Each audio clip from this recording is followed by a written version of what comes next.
Let me draw your attention to this story. Gina Rinehart portrait. Gallery faces growing pressure to remove unflattering painting of billionaire. It's like, and you thought those waxworks of like Wayne Rooney and, the King Charles painting or the statue of Ronaldo or the tattoos of Tommy Robinson on the leg where it looks like his face is like melting. You thought all of that artwork was bad. Well, wait till you see this. Gina Rinehart portrait. Gallery faces growing pressure to remove unflattering painting of billionaire. A billionaire wants to remove an unflattering painting. I mean, this is like, I don't want to, rehash old points or, go through old rants or whatever, because I'm sure I talked a little bit about this. Must have been about like a month or about 6 weeks ago, right? But I mean, the idea that I have in my head, like the dynamic that I think that we have all agreed upon, right, is that if you are a billionaire, I think you just give up your right. I think you forfeit your right to take any umbrage with anything, really. If it's about your ego or you feeling sensitive about something, nobody cares. No one cares if your feelings are hurt. You have billions where your feelings used to be. If you've got $1 billion in the bank, the dynamic that is agreed upon, whether we're talking about business, billionaires like Elon Musk, and it's the same with this lady. There's a limit to my sympathy here. The dynamic that we've all agreed upon is you can have your billions. You can have them. You've won. Just take your winnings. But the transactional agreement that we have all signed up to, socially, politically, is that you get to rule us, whether this is an Elon Musk, governing Twitter, or the Tories, or lords, or earls, or, whoever the case may be, you get to rule us. You get to write the rules, right?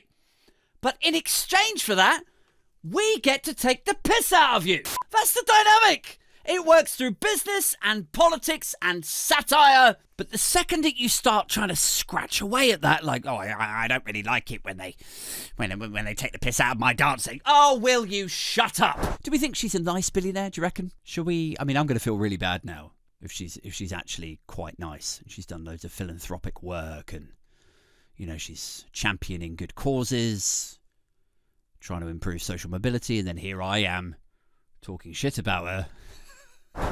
Actually, Aid, she's one of the nice billionaires, okay? She rescued 100 women from kidnap and torture, took them to Australia and gave them all an ice cream. And look at you, you mean-spirited cunt. It says, an Australian art gallery is facing growing pressure to remove a controversial portrait. Vincent Namatjira's painting of billionaire Gina Rinehart is currently on display at the National Gallery of Australia in Canberra as part of a satirical collection of portraits by the Indigenous artist titled Australia in Colour.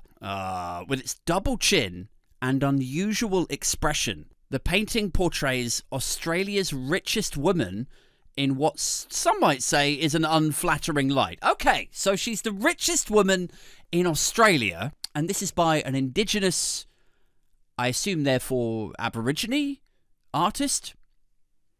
And this individual has painted her in what appears to be a deliberately unflattering light, is the story so far. Mrs. Rinehart has paid more than $40 million in sponsorship to Swimming Queensland, and her company has a support scheme which helps pay their wages, according to the Sydney Morning Herald.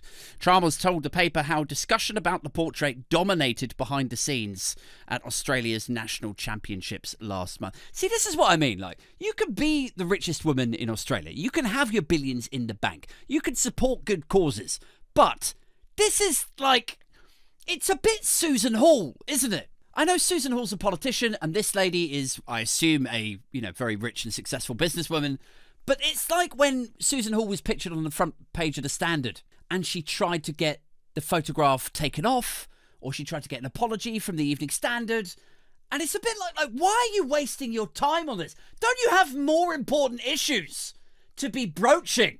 Isn't there something more urgent for the richest woman in Australia to be worrying about than a painting in a portrait gallery in Canberra? Not even in Sydney!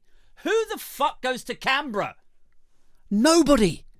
It's the capital of Australia, and yet it isn't. Like, oh no, oh Christ. Oh my God, Ade, what's wrong? Well, there's a terrible photo of me. Like, the lighting's all wrong. It's from a very unflattering angle. My teeth look like two big bunny things, and the rest of my teeth, it look like a haunted graveyard, and my ears are sticking out either side. I look just goofy and horrible. Oh, geez. Oh, I'm sorry to hear that. Where is it? Is it like up on a billboard or something? No. It's sealed in a suitcase on a obscure Scottish island. Right. Yeah. Okay. Well, do you know what I would do if I was you? I would rant and rave about it behind the scenes at public engagements where you are a person of focus. And I would just Barbara Streisand that motherfucker. I would just try to accidentally draw as much attention to it as possible. You moron!